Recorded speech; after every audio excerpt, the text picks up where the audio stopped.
Vallarpadam container റോഡിൽ കഴിഞ്ഞ ദിവസം നടന്ന അപകടത്തിൻ്റെ വീഡിയോ ദൃശ്യം.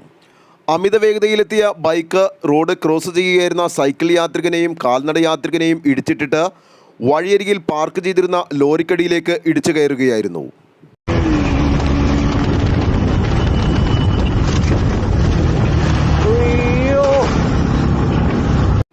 അപകടത്തിൽ പരിക്കേറ്റവരെ നാട്ടുകാർ സ്വകാര്യ ആശുപത്രിയിൽ പ്രവേശിപ്പിക്കുകയും ചെയ്തു.